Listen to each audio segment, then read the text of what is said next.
नमस्कार, सरस्वती सागा में आपका स्वागत है। आज एक डीप एनालिसिस करेंगे पाकिस्तान के हालात का, जो कि बहुत चिंताजनक है।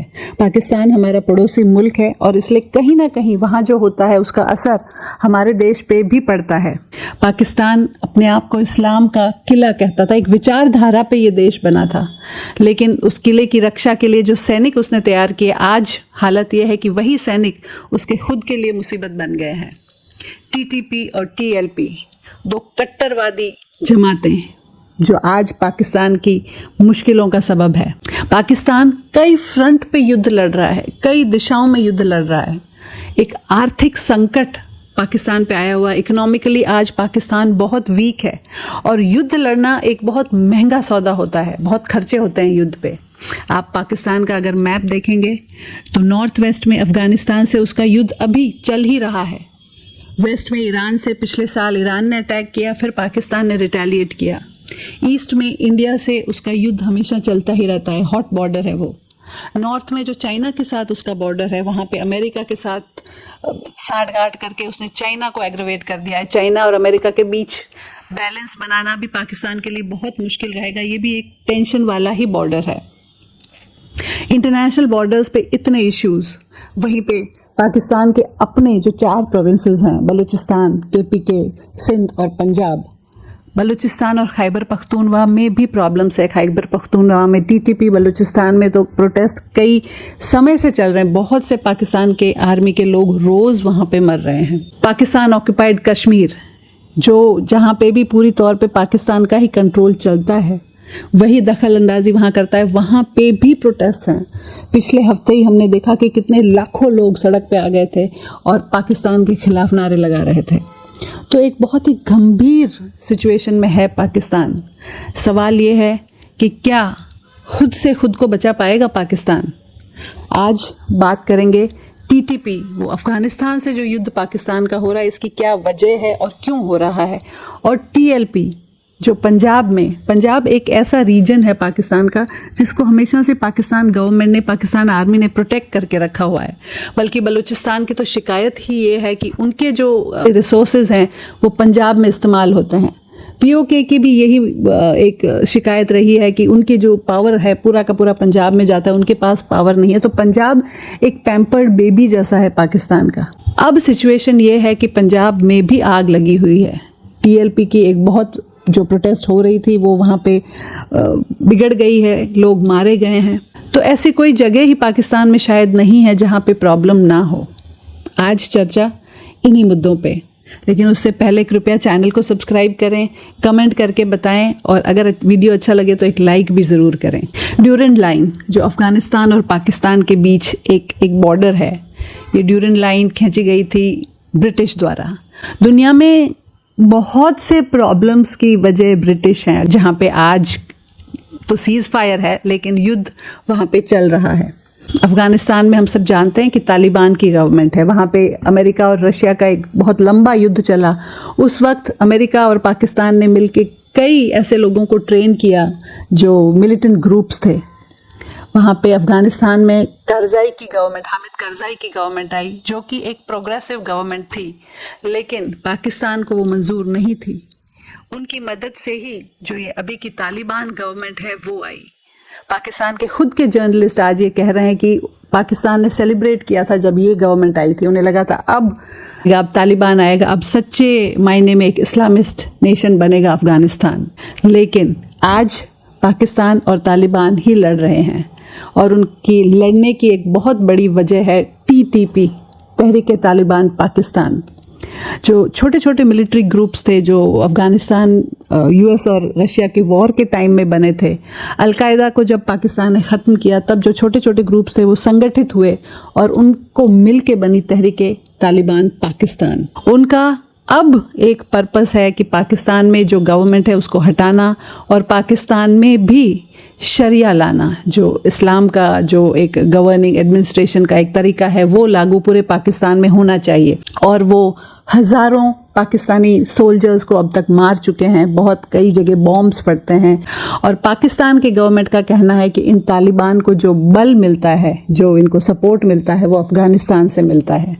अफ़गान में भी तालिबान हैं, लेकिन ये तालिबान पाकिस्तान के हैं। बहुत पेचीदा सा है, वहाँ पे मिलिटेंट ग्रुप्स इतने हैं कि समझने बैठेंगे तो शायद बहुत समय चला जाएगा। लेकिन पाकिस्तान का ये कहना है कि इस जो ये प्रोटेस्ट पाकिस्तान में हो रही है टीटीपी की, उसके पीछे अफ़गानिस्तान का हाथ है, और इसीलिए पाकिस्तान ने पिछले साल भी अफगानिस्तान में अटैक किया और अब की बार काबुल में सीधा अटैक किया कि जहां पे उन्हें लगता था कि टीटीपी के अड्डे हैं। अफगानिस्तान ने भी इस बार एक बहुत इंटेंस तरीके से रिटेलिएट किया है।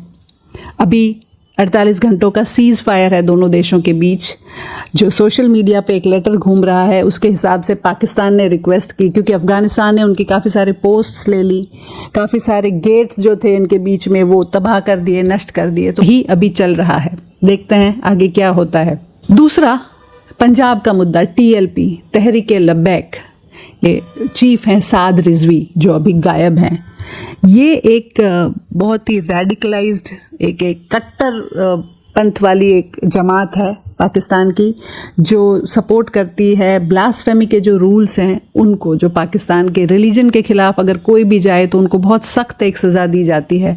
अगर आप कुछ भी बोलो तो उसके खिलाफ तो एक सज़ा दी जाती है। उसका प्रोटेक्शन, उस रूल का प्रोटेक्शन ये जमात बहुत एक स्ट्रॉन्ग तौर पे करती है, कोई भी उसे बदल नहीं सकता। बहुत सी ऐसी प्रोटेस्ट उन्होंने की जहाँ पे गवर्नमेंट्स पाकिस्तान की गिर गई। इमरान खान के समय में इसके जो हेड थे साद रिजवी, उसको जेल भी की गई। और फिर ये जो जमात है उसको पाकिस्तान आर्मी का सपोर्ट है। पाकिस्तान आर्मी हमेशा से जो पाकिस्तान की डेमोक्रेटिक गवर्नमेंट या जो भी गवर्नमेंट, एडमिनिस्ट्रेटिव गवर्नमेंट होती है, उसको कंट्रोल करने के लिए ऐसे ग्रुप्स को अपने हाथ में रखती है। जब चाहे उन्हें बनाती है और जब चाहे उन्हें ख़त्म कर देती है। तो टीएलपी भी एक ऐसा ही ग्रुप था जिसको आर्मी का पूरा सपोर्ट था। जब जब उनके मुखिया को अरेस्ट किया गया तो आर्मी के कहने पर ही उसको वापस छुड़वा लिया गया। अब शायद उनका जो यूज़ था आर्मी के लिए वो ख़त्म हो चुका है। अभी जो रीज़न पंजाब में तबाही मचने का बना वो ये था कि गाज़ा और इजराइल के बीच जो समझौता हुआ, गाज़ा के सपोर्ट में ये जो तहरीके लब्बैक था, इस्लामाबाद में जो अमेरिकन एम्बेसी थी उसके सामने प्रोटेस्ट करना चाहते थे। तहरीके लब्बैक का कहना था कि हम एक शांतिपूर्ण प्रोटेस्ट वहाँ करना चाहते थे, हमारा कोई इरादा नहीं था कि हम कोई भी प्रॉब्लम या इशू क्रिएट करें। लेकिन अभी तो उनका जो प्रोटेस्ट का दिन था वो आया भी नहीं था। उससे पहले ही लाहौर में, जहाँ पर ये बेस्ड हैं तहरीके लब्बैक, वहाँ पे उन पे अटैक किया गया, उनके ऑफिस पे अटैक किया गया, उनके जो कार्यकर्ता थे उसमें से एक को मारा गया। और इसके अगेंस्ट फिर से उनके जो सारे लोग थे इकट्ठा हुए मुरीदके में। और मुरीदके में कहते हैं चारों तरफ से जो आर्मी थी उन्होंने इनके लोगों को घेरा और गोलियां चलाई। और उनके जो हेड हैं साद रिजवी, उनको भी ऐसा कहना है कि उनको भी एक गोली लगी। और उस दिन से साद रिजवी और उनके भाई का कोई अता पता है नहीं। कोई कह रहा है कि कहीं चले गए हैं, कुछ पता ही नहीं है। लेकिन ये अनुमान एक ये लगाया जा रहा है कि वो आर्मी के पास ही हैं, क्योंकि अगर कहीं पे भी और होते तो वो ज़रूर कोई ना कोई संदेश देते। और इस वजह से लाहौर में, पंजाब में, पाकिस्तान में बहुत भयंकर उनके जो कार्यकर्ता हैं, बहुत बड़ा एक ग्रुप है ये, वो आग लगा रहे हैं, प्रोटेस्ट कर रहे हैं। एक अनरेस्ट की सिचुएशन पूरे पंजाब में खड़ी हो गई है। तो टीटीपी और टीएलपी, दो रेडिकल ग्रुप्स, इन्होंने पाकिस्तान के नाक में दम कर रखा है।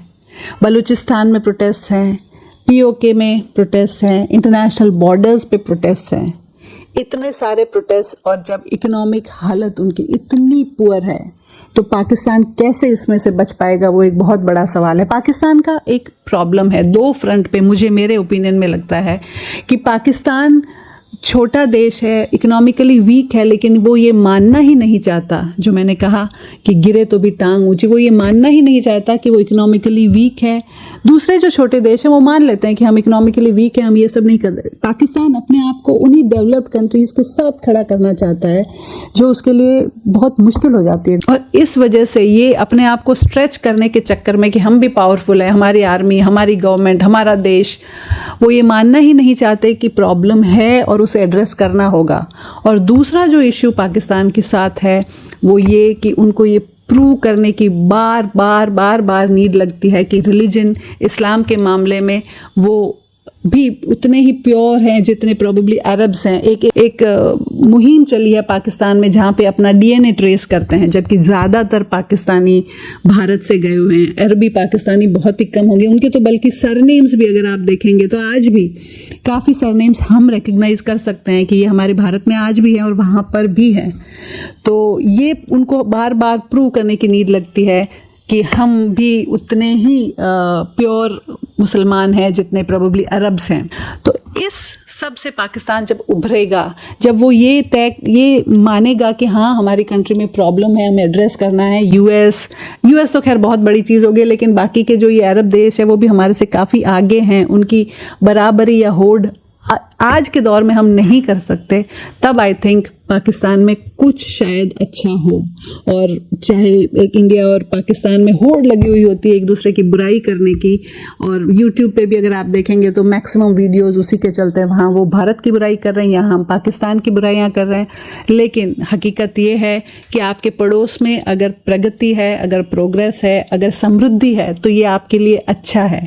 ऐसा पड़ोस होना जहाँ पे मुसीबतें हैं, जहाँ पे कट्टरपन है, जहाँ पे गरीबी है, जहाँ पे प्रॉब्लम्स हैं, वो हमारे लिए भी अच्छा नहीं है। तो मैं तो पर्सनली यही चाहूँगी कि जल्द से जल्द पाकिस्तान और पाकिस्तान के लोग उनके प्रॉब्लम्स को समझें, उनको आइडेंटिफाई करें, उनको एक्सेप्ट करें और फिर उनको एड्रेस करें। तभी पाकिस्तान में कुछ शायद प्रोग्रेस हो पाए, इस मुसीबत से निकल पाए। वरना आज जो हालात है वो यही लगता है कि पाकिस्तान खुद से नहीं बच पाएगा। नमस्कार, जय हिंद।